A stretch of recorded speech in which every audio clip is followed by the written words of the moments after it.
জাতীয় দলের বাইরে ফুটবলাররা খেলেন বিভিন্ন ক্লাবের হয়ে। পেশাগত কারণে নিজ দেশের বাইরে এমনকি ভিন্ন মহাদেশেও খেলতে হয় তাদের।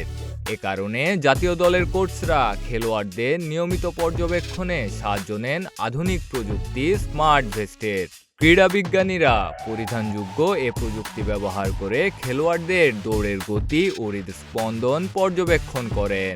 পাশাপাশি ফুটবলারদের ক্লান্তির মাত্রা ও আঘাত থেকে সেরে ওঠার প্রক্রিয়াও পর্যবেক্ষণ করা হয় ভেস্টের সাহায্যে। ফুটবলের পাশাপাশি অন্য খেলাকে যারা পেশা হিসেবে বেছে নিয়েছেন তারা অনুশীলনের সময় জার্সির নিচে এ ভেস্ট পরিধান করেন। এর ভেতরে জিপিএস, অ্যাক্সেলেরোমিটার ও হার্ট রেটের মতো সূক্ষ্ম সেন্সর থাকে।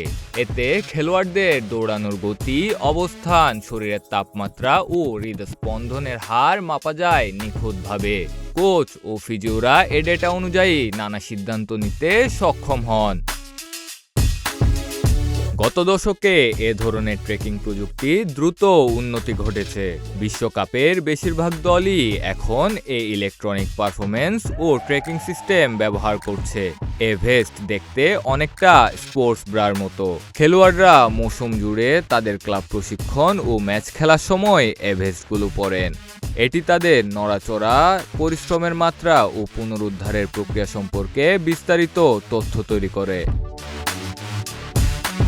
খেলোয়াড়দের সম্পর্কে ক্লাবগুলো যে তথ্য সংগ্রহ করে তা পাঠানো হয় জাতীয় দলের ক্রীড়াবিজ্ঞান বিভাগে। এতে কোচরা আন্তর্জাতিক দায়িত্বের জন্য প্রস্তুতির সময় মৌসুম জুড়ে খেলোয়াড়দের পর্যবেক্ষণ করতে পারেন। ব্রাজিল জাতীয় ফুটবল দলের ক্রীড়াবিজ্ঞান বিভাগের প্রধান গুইলহার্মে পাসোস বিসিবিকে জানান, যখন কোচরা খেলোয়াড়দের সঙ্গে থাকেন না তখন ক্লাবগুলোর সঙ্গে যোগাযোগ করেন। ক্লাবগুলো ট্র্যাকিং সিস্টেম থেকে খেলোয়াড়দের তথ্য পাঠিয়ে দেয়। এ তথ্য অন্তর্ভুক্ত করা হয় ডেটাবেজে। এতে খেলোয়াড়রা সঙ্গে না থাকলেও তাদের নিয়ে বিশ্লেষণ করা সহজ হয়। ভেস্ট পরার প্রযুক্তি দল গঠনের জন্য প্রয়োজনীয় পারফরমেন্সের তুলনা ও প্রতিভার মূল্যায়ন করাকে আরও সহজ করে তোলে।